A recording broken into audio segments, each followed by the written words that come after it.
Kudus itu nama yang dipakai pada masa Nabi Isa. Nah, pada masa Nabi Muhammad itu yang dipakai istilahnya Nur Muhammad. Itu unsur yang sama.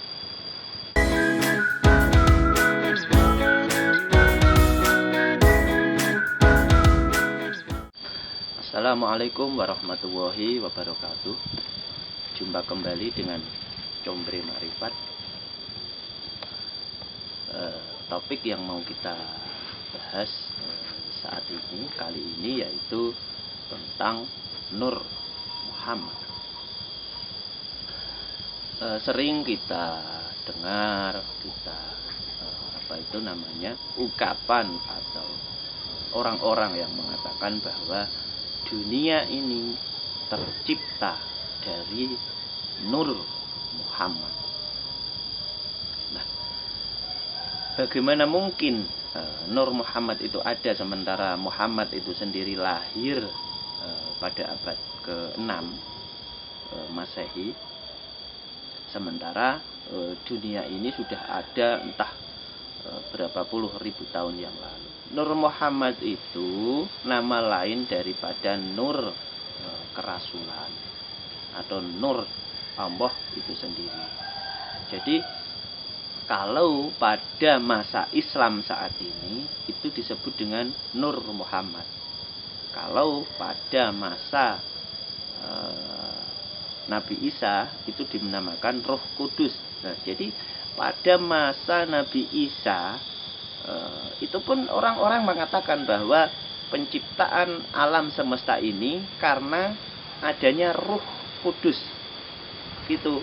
Dan juga pada masa Nabi Musa atau Nabi Nuh atau Nabi Adam pun ya seperti itu.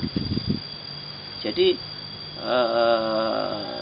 sama-sama lah ya, sama-sama. Jadi tidak terus Nur Muhammad itu namanya di sini yang saya pakai nama ya, Nur Muhammad itu kemudian lintas generasi, misalnya mulai dari generasi Nabi Adam sampai sekarang, enggak.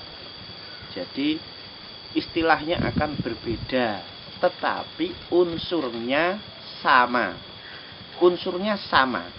Tapi yang membedakan itu namanya. Misalnya Ruh Kudus itu nama yang dipakai pada masa Nabi Isa.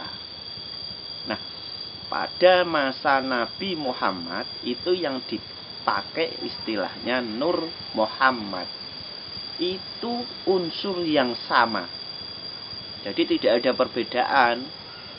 Nah, makanya ketika kita paham dengan hal itu, nantinya kita tidak akan saling klaim bahwa oh ini alam ini tercipta karena adanya Nur Muhammad. Ya benar, saya pun percaya itu. Tapi ketika ada orang yang mengatakan bahwa dunia seisinya ini tercipta karena adanya Roh Kudus, saya pun percaya. Mengapa demikian? Karena saya tahu bahwa keduanya itu unsur yang sama. Dan unsur itu pada masa, misalnya pada masa Nabi Adam, itu pun dengan nama yang berbeda, tidak dengan istilah Nur Muhammad. Karena Nur Muhammad itu dipopulerkan pada era Nabi Muhammad, karena pada Nabi Muhammad itu Rasulullah menempati wujud Nabi Muhammad, sehingga dinamakan Nur Muhammad. Pada Nabi eranya atau masanya Nabi Isa, Nur kerasulan itu menempati zahir Nabi Isa, sehingga namanya bukan Nur Muhammad, tetapi mungkin entah apalah ya, mungkin Roh Kudus atau apa. Dan pada masa Nabi Musa, Nur kerasulan itu menempati wujud Nabi Musa, pastinya dengan nama yang berbeda yang saya tidak tahu namanya.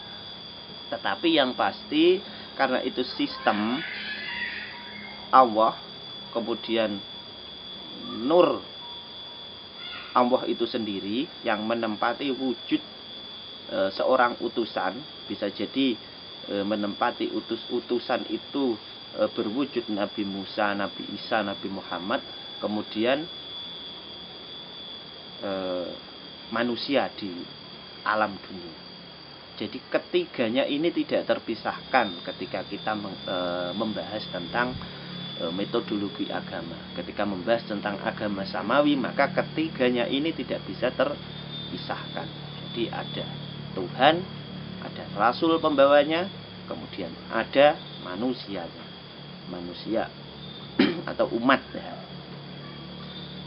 Dan itu mulai awal adanya manusia, misalnya pada masa Nabi Adam itu juga dipakai Trinity ini ada. Jadi ada Tuhan, ada Rasul pembawanya, kemudian ada manusia. Nah, yang membedakan itu di syariatnya. Syariat itu disesuaikan dengan existing zaman. Misalnya pada Nabi Musa misalnya diadakan kebaktian pada hari Sabtu misalnya, kemudian di eranya Nabi Isa itu akan berbeda, syariatnya berbeda. Dan pada zaman sekarang pun berbeda, pada eranya Nabi Muhammad itu juga berbeda. Kita punya syariat yang berbeda dari syariat Nasrani dan juga Yahudi. Tetapi itu bukan masalah, karena syariat itu apa sih? Syariat itu sifatnya horizontal, hubungan antara manusia dengan manusia, level bumi lah, level bawah, atau syariat dinamakan syariat. Tetapi inti suatu agama itu hubungan vertikalnya, hubungan antara manusia, kemudian lewat Rasul, kemudian terhubung dengan Allah Subhanahu wa Ta'ala. Selalu itu.